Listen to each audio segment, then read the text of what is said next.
Alors en fait... la dernière fois, je suis rentrée là dans le service, sur le couloir. Salut, ça va? Ouais, ça va. Y a plus de café déjà? Non, plus de journée aujourd'hui. On avait besoin de boire le café, ouais. Qu'est-ce qui s'est passé? Ce matin, j'ai accompagné Mathieu. Là. Bonjour à tous et bienvenue dans le podcast des éduques. Aujourd'hui, nous allons essayer de répondre à une question qui peut paraître simple au premier abord. Qui dit travail social, dit travailleurs sociaux. Mais qui sont-ils? Et que représentent-ils dans notre société?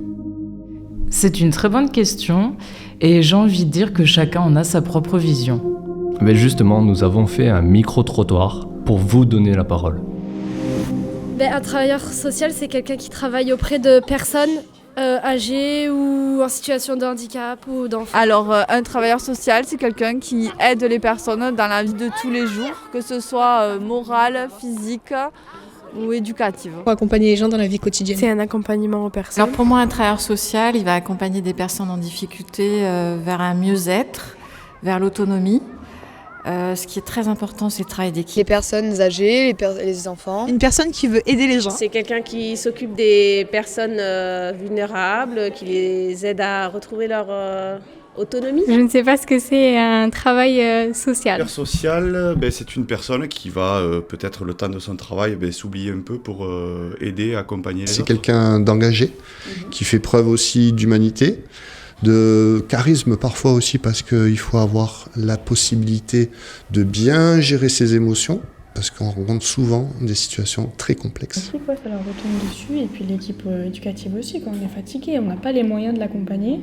Franchement, ça fait 5 mois, mais aucune structure veut d'elle, il n'y a pas d'autre solution. Vous avez remarqué que toutes ces réponses ont des choses en commun. Travail en collectivité, s'occuper de personnes vulnérables, autonomie, besoin des usagers, vie quotidienne, quelqu'un d'engagé, de travailler avec les gens, aider les gens, soin des autres. Tout ça demande beaucoup d'engagement et parfois en fait ce qui est compliqué pour nous c'est que cet engagement il est mis à mal. On le retrouve souvent quand on travaille en institution. L'institution. C'est quoi au fond l'institution? Comment on pourrait la définir? En tant qu'entité, l'institution se doit de se renouveler, d'être dynamique, de s'adapter à son public. Tout ça pour remplir son objectif, son but qui est d'accompagner les usagers en un cadre rassurant, sécurisant et réglementé, dans le respect de leurs droits et de leur dignité. Vous avez peut-être une appréhension ou des préjugés de ces établissements. Les garde-fous, les maisons d'handicapés, les salles de shoot, les foyers, les centres de désintox. Dans tous ces endroits, vous y trouverez des travailleurs sociaux, mais si vous regardez de plus près, vous y verrez des pratiques et des fonctionnements différents. Non, la réalité, parlons-en. On a l'évaluation bientôt. Et ouais. Là, c'est l'effervescence, tu vois. Tout le monde fait tout pour rentrer dans les clous et pour écouter et pour respecter ce qu'on est censé faire. Selon vous, au-delà de l'institution, n'y aurait-il pas un savoir-faire et un savoir-être comme tout métier? Selon les structures dans lesquelles on exerce, elles influent sur nos façons d'accompagner ces publics. Que se passe-t-il concrètement dans ces structures? Et surtout, quel est le quotidien d'un travailleur social? Pour aller plus loin, nous allons écouter quelques témoignages de professionnels. Tout d'abord, le secteur social. Dans l'aide sociale à l'enfance, l'accompagnement est réalisé de façon irrégulière. C'est moins concret que l'accompagnement dans les lieux de vie. On est là pour superviser le parcours des enfants qu'on a placés, et ce jusqu'à leur majorité. À l'ASE, il n'y a pas vraiment d'habitude ou de rituel particulier. Les journées sont rythmées d'imprévus ou d'actions en urgence dans lesquelles il faut s'adapter rapidement pour être efficace. On travaille en collaboration avec les travailleurs sociaux des lieux de vie. Effectivement, en travaillant dans un service d'accueil d'urgence, je suis d'accord que la collaboration avec l'ASE est nécessaire. Même si nous avons un grand nombre de missions qui sont identiques, nous, les travailleurs dans un service d'accueil d'urgence, nous accompagnons les enfants lors de leur quotidien, tout au long de la journée. Leurs rendez-vous, leur scolarité, les repas, les douches ou encore les couchers.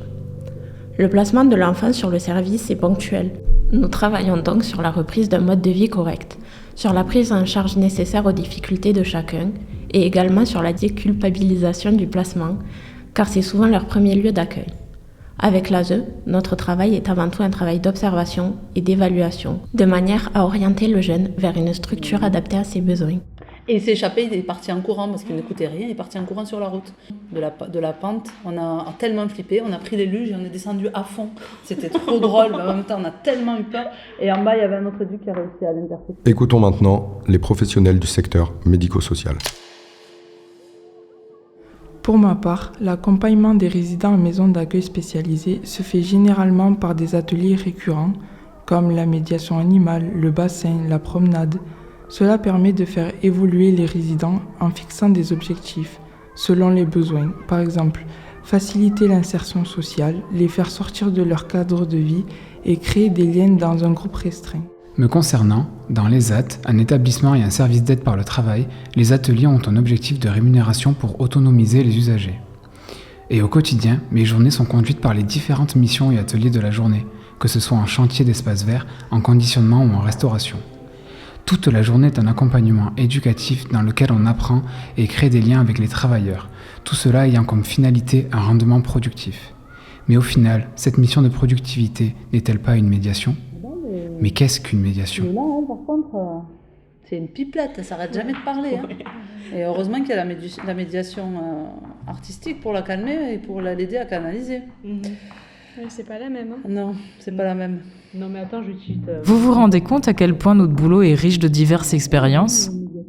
On voit qu'il y a une richesse d'expériences, mais en quoi elle est essentielle ? Est-ce qu'il n'y a pas un sens, une logique ? N'est-ce pas la rencontre de l'autre ? Mais comment on construit ce lien ? Par quels moyens ? N'y a-t-il pas des outils pour ça ? La médiation est un tiers qui permet de placer un support entre l'éducateur et l'usager, de communiquer par toute activité ou toute action, mais surtout par le faire. La productivité n'est pas le but de la médiation, mais elle peut l'être dans le sens que l'on y apporte. La médiation, c'est apporter ce que l'on aime en positionnant la personne que l'on accompagne au cœur de l'activité. Ainsi même, avec toute la bienveillance que l'on y met, la médiation peut parfois échouer. Dans ces cas-là, les professionnels doivent alors réfléchir à leur pratique, prendre du recul. Et dans tout ça, quelle est notre place en tant que personne ? Pour ma part, j'ai aussi vécu une expérience pro qui m'a impactée personnellement sans même m'en rendre compte. C'était il y a quelques années, pendant une autre formation, donc rien à voir avec le travail social, mais j'ai vécu une cohésion d'équipe terrible, des conflits et des chuchotements sans cesse. Et donc pour revenir au travail social, je viens de finir un stage en tant que moniteur. Et au début, j'étais beaucoup dans l'observation et dans le retrait, jusqu'au jour où on en vient à me faire un bilan de mi-stage, et donc à parler de mes expériences passées, et notamment à cette fameuse expérience. En fait, sans m'en rendre compte, ça a éclairé beaucoup de choses, le fait de pouvoir parler avec mon équipe, et donc moi me remettre en question et à me dire que j'avais une vision de ce que doit être un stagiaire biaisé. Et donc à partir de ce moment-là, de cette conversation, j'ai pu prendre confiance en moi, prendre confiance en cette équipe et créer une bonne cohésion d'équipe afin de prendre ma place en tant que moniteur. Le témoignage de Phébé nous apporte des éléments vraiment intéressants sur ce que veut dire le « nous » dans le collectif. C'est vrai que le travail d'équipe, c'est une réelle question. Mais rappelons-nous qu'elle est formée d'individus tout à fait singuliers et différents. Pour mieux travailler ensemble, ne serait-il pas nécessaire de déconstruire des jugements ? Pour mieux communiquer ? Mais totalement. Si on y réfléchit bien, notre vision et nos jugements seraient-ils formatés par la société ? Pour moi, il m'est difficile de ne pas laisser des jugements influencer ma perception des situations difficiles en dehors du contexte professionnel. Par exemple, je suis en ville et j'observe un enfant en train de faire une crise dans la rue. Il se roule au sol et sa mère lève la voix. Je constate que l'enfant a une déficience physique. Je me rends compte que j'ai involontairement porté des jugements sur la manière dont la mère gère la situation avec son fils. Plusieurs questions me viennent à l'esprit. Pourquoi crier ? Est-ce qu'elle ne fait pas qu'aggraver la crise ? Ne devrait-elle pas le mettre à l'écart ? Ou ne se fait-elle pas remarquer de manière inutile ? Après réflexion, je reviens à la réalité et je prends conscience que j'ai porté des jugements sur une situation qui m'était totalement inconnue. Je me questionne ensuite sur l'état de la mère. N'est-elle pas à bout tout simplement ? J'ai moi aussi rencontré des situations similaires lors de mes stages et je réalise que parfois, sous l'impact des émotions et en raison d'un manque de patience, il m'est arrivé de me sentir dépassée et de ne pas réussir à gérer une situation de manière autonome. Valentine évoque un sujet tout à fait intéressant. Sa vision du jugement, même en dehors du travail. N'oublions pas que les professionnels sont aussi des êtres humains et qu'il n'est pas toujours facile de laisser le travail derrière soi. Mais pour vous, lorsqu'ils rentrent chez eux, comment ce travail impacte leur vie privée ? Dans le travail social, pour moi, il y a le fait de se décentrer de soi-même, de ce que je suis, de ce que je pense, pour observer l'autre, aller à sa rencontre et créer la relation éducative en fonction de cet autre, tout en faisant attention à ne pas s'oublier. Quand j'ai su que j'étais embauchée, je suis allée une semaine à la montagne pour prendre le temps de réfléchir à mes années de vie et de conscientiser mon parcours, afin de pouvoir identifier les possibles contre-transferts que je pourrais faire dans ma pratique professionnelle. Depuis, quand je rencontre au travail une situation difficile, je visualise mes émotions, je les garde au fond de mon ventre pour accompagner les résidents comme d'habitude. Et quand je rentre chez moi, je fais des choses artistiques pour exprimer mes émotions. Aujourd'hui, je me sens bien et libérée de toutes les histoires difficiles que je rencontre. Bon, il me semble que c'est l'heure, non ? Lâche prise. Rentre chez toi, va retrouver tes enfants. Fin de journée, on prend le relais. Bon courage, amusez-vous. Avant de prendre soin des autres, n'est-il pas essentiel de prendre avant tout soin de soi ? Trouver des personnes ou des moments ressourçants pour se recentrer sur son propre bien-être. Évacuer la tension qui peut s'accumuler au travail. C'est important parce que au quotidien, notre comportement va influencer les réactions en fait, des usagers qu'on aura en face de nous, mais aussi des collègues. C'est quelque chose de très personnel. À chacun de prendre du recul et à chacun de trouver ses exutoires. Être éduc ne sous-entend pas que nous sommes des individus exemplaires. Être éduc, c'est accepter ses propres contradictions. Accompagner. Aider. Guider. Militer. Apprendre de l'autre. Être humain et bienveillant. Autant de mots qui s'inscrivent dans la définition d'un travailleur social. Mais dans un monde en évolution permanente, quel est le sens que nous voulons donner à ce métier ? Pourquoi le choisit-on ? Par dévouement ou pour se sentir valorisé ? N'est-ce pas seulement des valeurs humaines mises au service de l'autre ? Et vous ? Qu'en pensez-vous ?